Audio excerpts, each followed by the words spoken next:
बहुत डर लगता है सर, क्योंकि क्योंकि माँ बाप का ये मानना आता है कि 8वीं 9वीं का बच्चा अपना डिसीजन कैसे ले सकता है, वो सही है। और जब बच्चा 11th 12th पास कर लेता है, बीएससी में आता है, तो फिर उसे डर लगता है, मतलब बैचलर्स में, बीएससी का मतलब बीए बीएससी जो भी बीटेक करता है, उसे डर लगता है कि यार मैं इतना पढ़ के अब अपना स्टेज चेंज करूं, कहीं मैं फेल ना हो जाऊं। ये जो डर है, तो एक डर था और एक माँ बाप का डिसीजन मेकिंग वो था। तो ये बड़ा ही असमंजस में डाल देता है।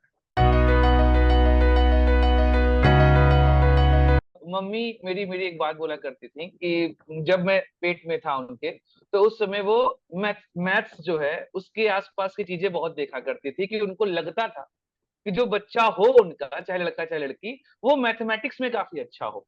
यहाँ तक कि उन्होंने बताया था कि वो पोस्टर्स भी लगाई हुई थी ऐसी।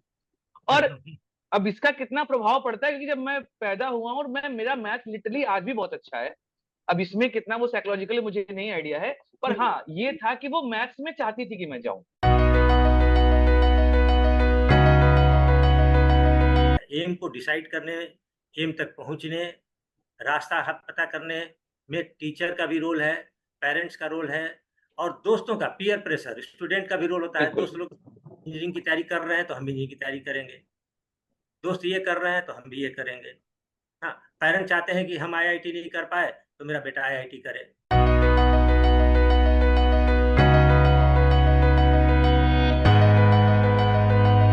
Hello everyone. हमारी पिछली चर्चा जो थी वो इस चार को प्रश्नों के साथ और चार चार प्रश्नों के साथ उभर कर आई थी, समाप्त हुई थी 4 प्रश्नों के ऊपर।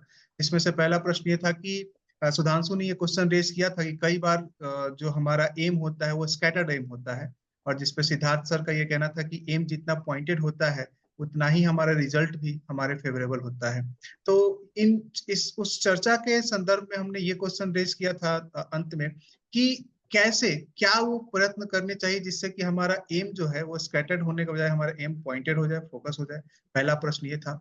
दूसरा प्रश्न ये था कि किस तरीके से हम अपना कंसंट्रेशन इंप्रूव करें, हम और कंसंट्रेटेड हों, क्योंकि अगर एम को फोकस करना है तो कंसंट्रेटेड होना भी जरूरी है। साथ ही साथ तीसरा प्रश्न उसके साथ बाद ये आया था कि कई बार ऐसा होता है कि एम हमारी चॉइस का नहीं होता है, क्योंकि सर ने ये सिद्धार्थ सर ने ये बोला था कि एम पॉइंटेड तभी होगा जब वो हमारी चॉइस में रहेगा, वो हमारी चॉइस का होगा। लेकिन कई बार ऐसा होता है कि एम हमारी चॉइस का नहीं होता है। जैसे मैंने उस समय भी ये एक एग्जांपल दिया था कि जो बच्चे होते हैं हाई स्कूल के या उससे छोटी क्लास के बच्चे, जो बच्चे होते हैं उनका पढ़ने का मन नहीं करता है। आज के टाइम में मोबाइल देखने का, इंस्टाग्राम चलाने का, फेसबुक चलाने का मन ज्यादा करता है, पढ़ने का मन नहीं करता है, और माँ बाप बहुत परेशान होते हैं। लेकिन उनका जो एम है वो पढ़ाई है। तो कैसे उस एम को माँ बाप क्या ऐसा स्टेप ले या बच्चे क्या ऐसा करे कि वो एम उनके अंदर ट्रांसफर हो जाए। क्या कह सकते हैं कि अगर चेंज ऑफ एम की बात आती है, एम हमारे फोकस का नहीं है, तो हम उसे कैसे अपना फोकस बनाए। और आखिरी प्रश्न ये था हमारा कि जब ये सारी चीजें क्वालिटी हम डेवलप कर लेते हैं फिर भी हम कभी कभी फेल हो जाते हैं, और फिर उस फेल्योर का रीजन हम हमेशा दूसरों में ढूंढने की कोशिश करते हैं। हम उसका कारण किसी और पर थोपते हैं, किसी और चीज पर थोपते हैं, जबकि हमने ये देखा है और सर ने भी अपनी बातों में समझाया कि हमारे साथ होने वाली हर अच्छी और बुरी चीज का कारण हम खुद होते हैं। तो सर एक एक करके हम इस पे बात करेंगे आपसे। तो सबसे पहले क्वेश्चन पर हम आते हैं कि वो क्या नेसेसरी स्टेप लिए जाएं, किस तरह की आदतें डेवलप करें, क्या प्रैक्टिस करें, जिससे कि हमारा एम जो हो वो फोकस्ड हो। और हमें आप ये भी बताइए कि एम को चूज कैसे किया जाए, हम कैसे पहचाने कि ये हमारा एम होना चाहिए। जैसे पिछली कुछ चर्चाओं में आपने एक बात कही थी कि कई बार ऐसा होता है कि हमें उसकी जरूरत नहीं होती और हम उसके पीछे पड़े रहते हैं, तो उस काम को भी करने में मन नहीं लगता है। तो एम को पहले कैसे चूज किया जाए और फिर हम उसके लिए कैसे फोकस्ड हो। सर इस पे प्रकाश डालिए, इस पे बताइए। यहाँ पर मैं पहले एक रियल लाइफ एग्जांपल मेरे पास एक है, जो मैं खुद हूँ। तो शायद इस क्वेश्चन का आंसर देने के लिए सर जो हैं, क्योंकि वो मेरी बातें जानते हैं, इसलिए मैं पहले अपना एग्जांपल रख देता हूँ कि क्लास 10th में मैथमेटिक्स जो है वो मेरा था, और अच्छे नंबर आए। बाद में मेरा ह्यूमैनिटीज पढ़ने का मन था, ह्यूमैनिटीज में नंबर नहीं अच्छे थे पर मेरा मन था पढ़ने का। उसके बाद मैं क्लास 11 12 मैथमेटिक्स, देन उसके बाद एग्जाम क्रैक किया इंजीनियरिंग का, देन मैं इंजीनियरिंग में गया, इंजीनियरिंग भी ठीक ठीक ही मेरा निकल गया। बट कभी भी सेटिस्फेक्शन नहीं आया at the end. Engineering college में पढ़ाने के दौरान भी मुझे हमेशा लगा कि मैं इंजीनियरिंग के लिए नहीं बना हूँ। और तब 2013 में मैंने अपने आप को शिफ्ट किया टुवर्ड्स द ह्यूमैनिटीज। और मुझे लगता है कि आज मैं जिस पोजीशन पे हूँ उस पोजीशन पे शायद मैं इंजीनियरिंग अगर मैं चूज करता तो वहां नहीं रहता। तो एट द एंड मैंने अपना एम वापस से चेंज किया, क्योंकि वो एम किसी और ने दिया था और ये एम मेरा चूज किया हुआ है। क्या इस वजह से हैप्पीनेस जो मेरे अंदर है इस समय वो ज्यादा अच्छी है? और ये जो फोकसिंग का आता है बच्चों के अंदर कि उनको पेरेंट्स या आसपास के लोग गाइड करते हैं कि तुम्हें क्या करना चाहिए, और शायद वो इन्फ्लुएंस में आके वो काम कर लेते हैं एंड बाद में उनके साथ दिक्कत आती है, क्योंकि जो स्टेप मैंने लिया अपनी पूरी पढ़ाई को बदल के फिर वापस से नए सिरे से आना, वो शायद हर कोई नहीं कर पाएगा क्योंकि उसके पास ऐसे सपोर्ट नहीं थे या नहीं होते हैं। तो क्या कर सकता है स्टूडेंट वो अपने एम को गाइडेड करने के लिए, पॉइंटेड करने के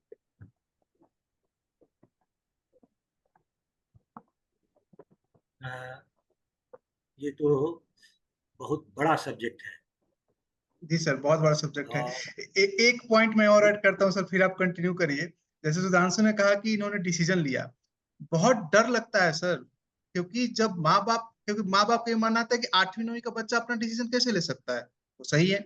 और जब बच्चा 11th 12th पास कर लेता है, बीएससी में आता है, तो फिर उसे डर लगता है, मतलब बैचलर्स में, बीएससी का मतलब बीए बीएससी जो भी बीटेक करता है, उसे डर लगता है कि यार मैं इतना पढ़ के अब अपना स्टेज चेंज करूं, कहीं मैं फेल ना हो जाऊं। ये जो डर है, तो एक डर था और एक माँ बाप का डिसीजन मेकिंग वो था, तो ये बड़ा ही असमंजस में डाल देता है। अब सर आप अपनी बात रखिए इन बातों को इंक्लूड करते हुए। इसमें 3 लोग जुड़े हुए हैं। जी एक तो स्टूडेंट है, जी। किसी भी एज ग्रुप का हो।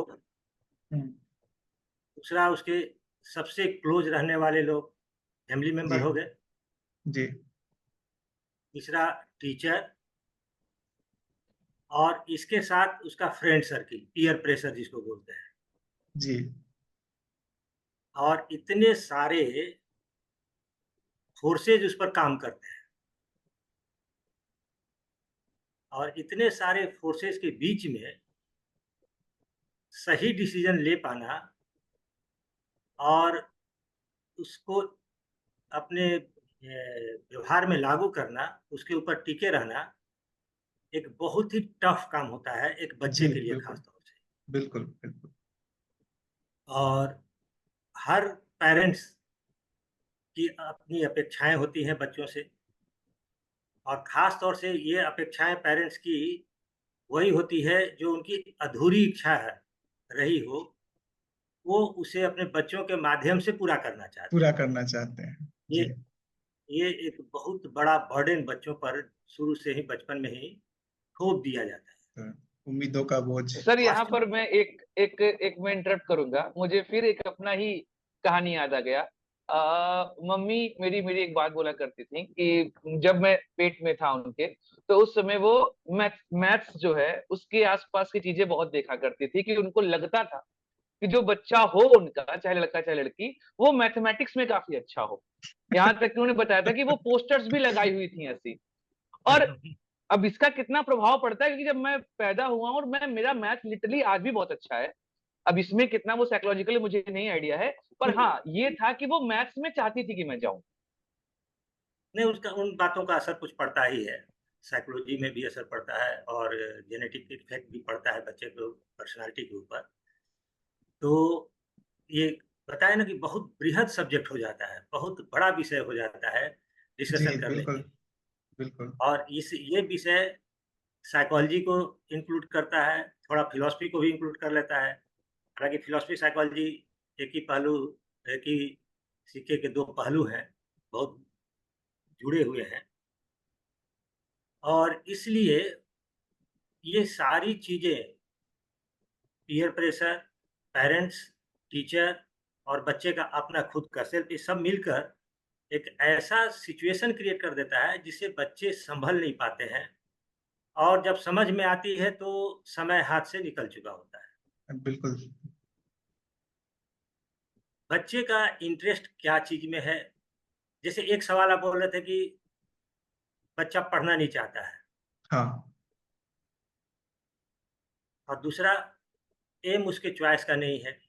जी तो एक्चुअली पढ़ाई एम नहीं है, बच्चे का पढ़ाई एम नहीं है, हम्म, ये एक माध्यम, एक रास्ता है एम तक पहुँचने का। जी पढ़ाई अपने आप में एम नहीं हो सकता। हाँ, ज्ञान हासिल करना एम हो सकता है, लेकिन पढ़ाई उसमें भी एक रास्ता, एक माध्यम ही बनेगा। जी बिल्कुल। तो रास्ता मेरे चॉइस का है कि नहीं है, और एम मेरे चॉइस का है कि नहीं। कभी-कभी बहुत बार ऐसा होता है कि एम चॉइस का हो, लेकिन रास्ता सही नहीं हो। जैसे बहुत सारे बच्चों को पूछिएगा बचपन में कि क्या बनना चाहते हो? तो बहुत सारे बच्चे बोलते हैं एस्ट्रोनॉट बनना चाहते हैं, जी हम्म। सैटेलाइट में उड़ना चाहते हैं। जी और एस्ट्रोनॉट बनने के लिए मैथमेटिक्स पढ़ना बहुत ज़रूरी है। हाँ बिना फिजिक्स पढ़े, बिना मैथमेटिक्स पढ़े हम उस एम तक पहुँच नहीं सकते हैं, और मैथ हमको पसंद नहीं है। ये मैंने किसी बुक में पढ़ा था कि उसका बच्चा 10th क्लास में पढ़ रहा था, और वो बहुत बढ़िया फुटबॉल प्लेयर बनना चाहता था। फुटबॉल का बहुत बेहतर प्लेयर बनना चाहता था, 10th क्लास में था, अपनी स्कूल टीम में भी था।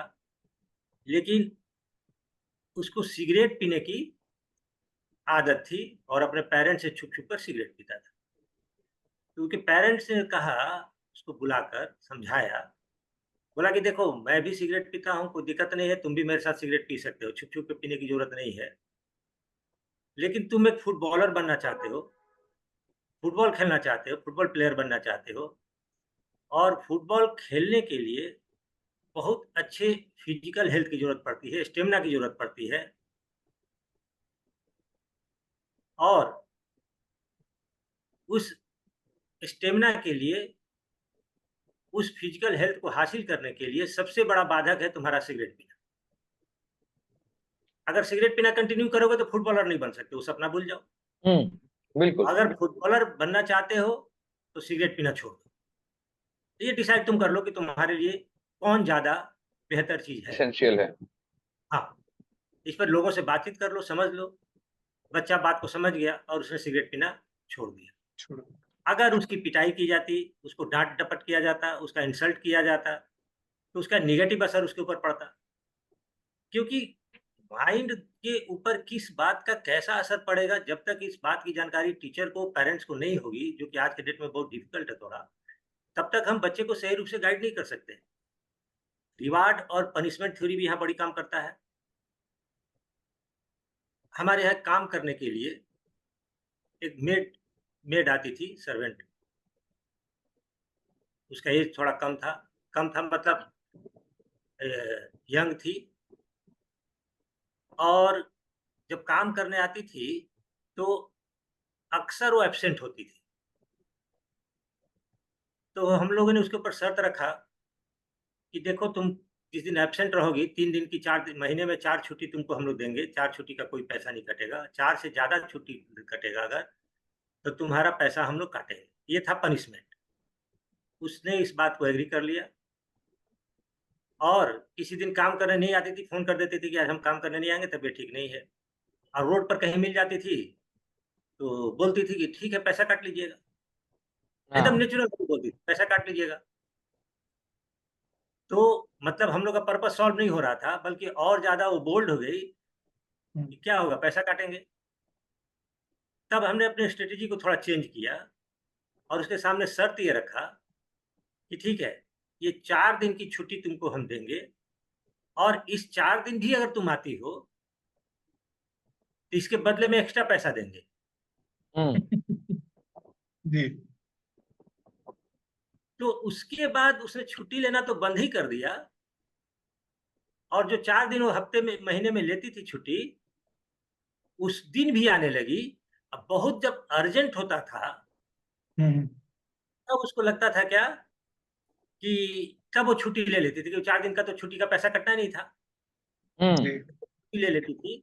अदरवाइज़ कोशिश करती थी कि वो उस दिन भी आकर वो काम करे। हम्म, तो ये रिवार्ड ज़्यादा काम करता है पनिशमेंट से। बिल्कुल। तो इन बच्चों को पहले तो सिखाना है कि पढ़ने से अगर भागते हैं, तो पढ़ाई उनके एम तक पहुँचाने में कैसे मददगार साबित होगा, और दूसरा उनका एम क्या है? ये उसके सामने क्लियर करना पड़ेगा कि एम एक्चुअली में उसका है क्या, और उस एम के लिए सही नहीं लगता है तो फिर एम बदलना पड़ेगा। और अगर एम के लिए वो किसी भी रास्ते से जाने के लिए तैयार है, तब तो उसको गाइड करना पड़ेगा कि तुम कैसे वहां तक पहुंचोगे, क्योंकि एम बदलता भी है, फिक्स्ड ही होगा। मैं अपना ही एग्जांपल देता हूँ। 9th क्लास में हम लोग के टाइम पर, मैट्रिक क्लास में ही, मतलब हाई स्कूल में ही डिसाइड हो जाता था कि साइंस पढ़ेंगे, आर्ट्स पढ़ेंगे, और साइंस पढ़ेंगे तो मैथ पढ़ेंगे कि बायोलॉजी पढ़ेंगे। बायो पढ़ेंगे। जी बिल्कुल। तो बायोलॉजी में मुझे इंटरेस्ट था। ह्यूमन बॉडी के अंदर क्या क्या होता है, कैसे कैसे काम करता है, ये चीज़ें मैं जानना चाहता था। इंटरेस्ट था बायोलॉजी में। और मैथ में लगता था कि तो बहुत नीरस सब्जेक्ट है, बोरिंग है। तो हमने मैथ छोड़ के बायोलॉजी ऑप्शन में लिया और बायोलॉजी हमको मिली। 3-4 महीने बायोलॉजी पढ़ने के बाद पता चल रहा, एक दिन लैब में लेकर गए हमारे टीचर, डेमोन्स्ट्रेशन के लिए बायोलॉजी के लैब में लेके गए, और उन्होंने एक मेढक को पकड़ के रखा हुआ था, उसको ट्रे में निकाले और उसके चारों पैरों पर पिन चुभाकर उसको फैलाए, बीच से काट दिए। और जैसे ही उन्होंने करना शुरू किया, मुझे ये देखना डिफिकल्ट लगता था, तो मैं दूसरी तरफ देखने लगा। बार बार वो डांटते थे, बोलते इधर देखो, हम एक एक पार्ट दिखा रहे हैं, गौर से देखो कहाँ पर क्या है। और मुझे देखा नहीं जा रहा था, ब्लड में नहीं देख पाता था। बहुत दिनों तक इस हैबिट को मैंने किसी तरह से इसके ऊपर विजय पाई है, प्रैक्टिस करके। अदरवाइज कहीं ब्लड कटा हो, किसी का हाथ पैर कटा हो, तो मैं देख नहीं पाता था, ब्लड निकल रहा हो तो मैं देख नहीं पाता था। तो उन्होंने जबरदस्ती जब डांटना शुरू किया, तो मैं क्लास से बाहर निकल गया। और क्लास से बाहर निकल गया, उसी समय मैं गया हेडमास्टर के रूम में, और मैंने उनसे कहा कि सर, एप्लीकेशन लिखा और मैंने कहा कि सर मैं बायोलॉजी से मैथ में शिफ्ट होना मैथ में। चाहता हूँ। तो उन्होंने कहा कि तो पहली बार मेरे लाइफ में ऐसा केस आया है। लड़के आते हैं मैथ से बायोलॉजी में एडमिशन लेने के लिए कि मैथ उनको डिफिकल्ट लगता है। तुम तो पहले ऐसे लड़के हो जो बायोलॉजी से मैथ में शिफ्ट करना चाहते हो, और हम जी। तुमको ट्रांसफर नहीं देंगे, मैथ में अलाउ नहीं करेंगे। तुम्हारा एप्लीकेशन हम रख लेते हैं, तुमको हम मैथ के एग्जाम में बैठने के लिए वर्बल परमिशन दे देते हैं, मैथ के एग्जाम में बैठो, और अगर तुम क्वालिफाई कर गए, पास कर गए, तो मैं सिग्नेचर कर दूंगा इस पर और तुम्हारा चेंज कर देंगे, बायोलॉजी से मैथ में कर देंगे। अदरवाइज तुमको बायोलॉजी ही पढ़ना पड़ेगा और कोई उपाय नहीं है। तुम्हारा एडमिशन फॉर्म में तुम्हारा चॉइस ही लिखा हुआ था। तो हमने मैथ पढ़ना शुरू कर दिया, बायोलॉजी की क्लासेस छोड़ दी, मैथ पढ़ना शुरू कर दिया। ये स्कूल में एक चर्चा का विषय था कि एक लड़का मैथ से बायोलॉजी से मैथ में गया, मैथ में गया। कभी पास ही नहीं करेगा। मैंने बड़ी मेहनत की, इससे बचने के लिए बड़ी मेहनत की, मैथ में पढ़ाई शुरू किया। और मेरे अंकल बोकारो में इंजीनियर थे, उसमें बिहार ज्वाइन था, और उन्होंने मुझे बहुत सपोर्ट किया।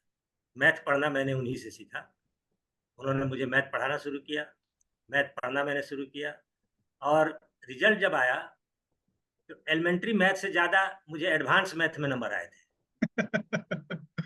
रिजल्ट निकला, मार्कशीट मिला, मैं दौड़े-दौड़े गया प्रिंसिपल के पास फिर, और उन्होंने मार्कशीट देखा तो मतलब उनका खुशी से चेहरा चमक गया, बोले कि तुमने तो रिकॉर्ड ब्रेक कर दिया। पहली बार ऐसा हुआ है कि कोई लड़का बायोलॉजी से मैथ में शिफ्ट किया हो और इतना बढ़िया नंबर लाया हो। उन्होंने तुरंत एप्लीकेशन अपने दराज से निकाला, एप्लीकेशन उन्होंने अपने दराज में ही रखा हुआ था, निकाला, उस पे सिग्नेचर किया। आप बोले कि जाके क्लर्क पर एडमिशन रजिस्टर निकलवा के उस पे चढ़वा दो। तब जाके हम गए, एडमिशन रजिस्टर निकलवा के चढ़ाए, और उसके बाद तो बायोलॉजी पढ़ना मुझे पसंद था, लेकिन जिस रास्ते से होके जाना था वो रास्ता मुझे बिल्कुल पसंद नहीं आया। तो बाद में मैंने बायोलॉजी पढ़ी, पता है, फिर मैंने बहुत सारे, अब तो आज के डेट में बहुत सारे यूट्यूब पर वीडियो मिल जाते हैं जहाँ बिना चीड़-फाड़ किए ही बहुत सारी बातें आप जान सकते हैं। एनाटॉमी, फिजियोलॉजी की बहुत सारी बातें आप समझ सकते हैं। लेकिन मेरा रास्ता बायोलॉजी पढ़ना मेरा एम था, बायोलॉजी का नॉलेज हासिल करना मेरा एम था। मेडिकल में जाना एम नहीं था मेरा एक्चुअली, बायोलॉजी का नॉलेज हासिल करना मेरा एम था, लेकिन वो बदल गया क्योंकि वो रास्ता मुझे पसंद नहीं आया। नहीं तो आया। पहली बार हेडेक था, उसके बाद क्या-क्या देखना पड़ता और चीड़-फाड़ करना पड़ता।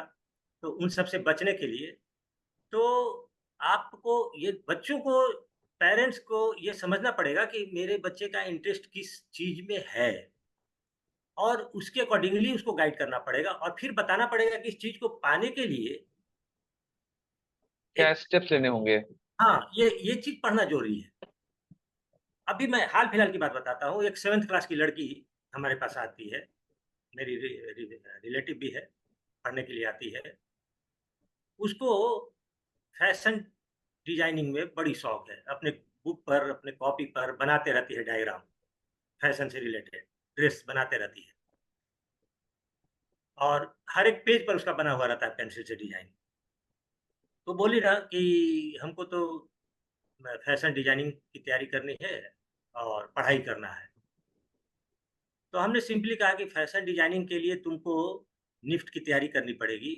तो बोली कि क्या होता है? मैंने कहा कि national institute of fashion technology में तुमको एडमिशन के लिए कंपटीशन में अपीयर होना पड़ेगा और उस कंपटीशन में तुमसे कुछ सवाल पूछे जाएंगे, उसमें क्वालिफाई करोगी और टॉप कुछ बच्चों में रहोगी तुम, तो तुम्हारा तभी। सिलेक्शन हो जाएगा। फिर तुमको 3 साल फैशन टेक्नोलॉजी की पढ़ाई करनी पड़ेगी। तो उसने पूछा कि इसमें क्या-क्या पूछा जाता है? तो मैंने बताया कि इसमें क्वांट पूछा जाता है, रीज़निंग पूछा जाता है ना? वर्बल एबिलिटी पूछी जाती है। इन सब से क्वेश्चन होंगे जो तुमको सॉल्व करना होगा समय के अंदर। और उस लेवल तक पहुँचने के लिए तुमको आज के डेट में मैथ पढ़ना ज़रूरी है, हम्म। इंग्लिश पढ़ना ज़रूरी है। इन चीज़ों को तुम पढ़ोगी, तब उस कॉम्पिटिशन में क्वालिफ़ाई करोगी, तब तुम्हारा इंडिया के सबसे बेस्ट इंस्टीट्यूट में एडमिशन हो पाएगा। अभी वो क्लास 6 7th 8th में 7th क्लास में है अभी। अब उसके एम को जानकर उसके अकॉर्डिंगली उसको रूट की देखो इसी रास्ते से होके जाना पड़ेगा। और अभी एग्जाम पास करने के लिए तुम 70-80% नंबर लाने के लिए पढ़ो, लेकिन कंपटीशन के लिए तुमको पढ़ना पड़ेगा। तो हम्म। उस हिसाब से तैयारी करो। तो जिस हिसाब से वो फैशन टेक्नोलॉजी में जाने के लिए एकदम डेडिकेटेड है, अब उसका इंटरेस्ट बढ़ेगा किसमें? सब्जेक्ट में। Subject subject. में। एक बार पढ़ाई शुरू कर देगी तो फिर उसको एंजॉय। अच्छा, दूसरी बात होती है कि इतना बोरिंग होता है पढ़ाई। इनफैक्ट हम्म, पढ़ाई को बोरिंग तरीके से पढ़ाया ही जाता है पढ़ाया हमारे ही स्कूल जाता कॉलेज। है, आप लोगों ने बिल्कुल। भी देखा होगा कि आप बहुत सारे ऐसे टीचर होते हैं जो बोरिंग से बोरिंग सब्जेक्ट को इतना इंटरेस्टेड तरीके से पढ़ाते हैं कि लड़का उनके क्लास में बैठता है तो एंजॉय करता है। जी, अब बहुत बिल्कुल। सारे टीचर ऐसे होते हैं जो बहुत इंटरेस्टिंग चीज को भी इतने बोरिंग तरीके से पढ़ाते हैं कि लड़का उनके क्लास में सोने लगता है। बिल्कुल। जी। पढ़ने ये एक आज के डेट में ये लक की बात है कि हमको ऐसे टीचर मिल जाएं जो इतना बढ़िया तरीके से पढ़ा दें कि उस चीज को हम एंजॉय कर सकें, बेहतर कर सकें। तो इसमें बहुत सारा फैक्टर काम करता है। एम को डिसाइड करने, एम तक पहुंचने, रास्ता पता करने में टीचर का भी रोल है, पेरेंट्स का रोल है और दोस्तों का पीयर प्रेशर, स्टूडेंट का भी रोल होता है। बिल्कुल। दोस्त लोग इंजीनियरिंग की तैयारी कर रहे हैं तो हम भी इंजीनियरिंग की तैयारी करेंगे, दोस्त ये कर रहे हैं तो हम भी ये करेंगे। हाँ, पेरेंट्स चाहते हैं कि हम आईआईटी नहीं कर पाए तो मेरा बेटा आईआईटी करे। तो ये चीज इतनी ज्यादा टॉर्चरिंग हो जाती है बच्चों के लिए कि वो किसी और फील्ड में और बेहतर कर सकते थे, लेकिन वहां तक हम लोग भेजते भी नहीं। अच्छा, पेरेंट्स को भी बहुत दोष नहीं दिया जा सकता है। हाँ, उनका इतना बिल्कुल। ही कि बच्चे के साइकोलॉजी को नहीं समझते हैं और उसके अकॉर्डिंगली उसको गाइड नहीं कर पाते हैं। अदरवाइज पेरेंट्स चाहते हैं कि मेरे बच्चे का फ्यूचर सेफ रहे। हम्म। और हिंदुस्तान में जो स्थिति है अभी, इनसिक्योर फ्यूचर, पॉपुलेशन बहुत ज़्यादा है, अपॉर्चुनिटीज और बहुत कम है। बहुत कम। अगर बच्चे को क्रिकेट खेलना पसंद है तो बहुत सारे गार्जियन क्रिकेट के लिए इसलिए प्रमोट नहीं कर पाते हैं बच्चे को क्योंकि 140 करोड़ की आबादी से 15-20 क्रिकेट प्लेयर ही सब सेलेक्ट होते हैं। तो वहाँ पर इनसिक्योरिटी और ज़्यादा है, कंपटीशन बहुत टफ है। तो चाहते हैं कि कम से कम ऐसे फील्ड में जाए, ऐसी जगह पर जाए जहाँ पर उसका फ्यूचर सिक्योर हो सके।